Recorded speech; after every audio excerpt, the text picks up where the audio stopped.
తర్వాత social developments like schools, health వీటి మీద ఉంటాయి గదండీ! అవిటి మీద ఫోకస్ జేసి థీమ్స్ ఉంటాయన్నమాట.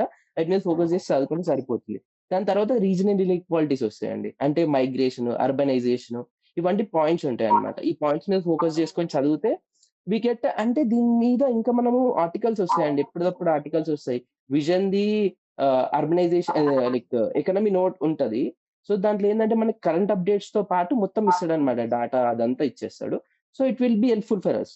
దాని తర్వాత ఎన్విరాన్మెంట్ ఉంటదండి దాంట్లోనే.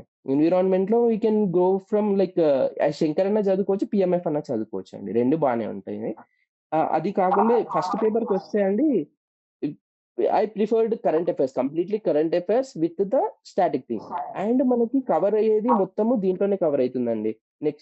ఇప్పుడు మనము పేపర్ 2, పేపర్ 3 కంప్లీట్ చేసేటప్పుడే మనకి పాలిటీ గాని, హిస్టరీ గాని ఇవి ఆల్‌మోస్ట్ కవర్ అయితది. కాకపోతే దీంట్లో ఇండియన్ హిస్టరీ ఉండదండి. అంటే పేపర్ 2లో ఇండియన్ హిస్టరీ అంత ఉండదు. సో, ఈ ఇండియన్ హిస్టరీని పేపర్ 1లో కవర్ చేస్తాడన్నమాట ఎక్కువ.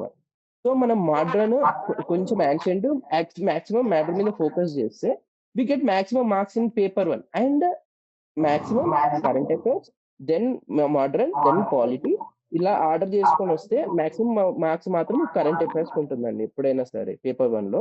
దాని తర్వాత మనము ఇంగ్లీష్ గాని, అర్థమెటిక్ రీజనింగ్ గాని ఫోకస్ చేయాలి. అలా అయితే మనం మాక్సిమం మార్క్స్ స్కోర్ చేయగలుగుతాం దాంట్లో.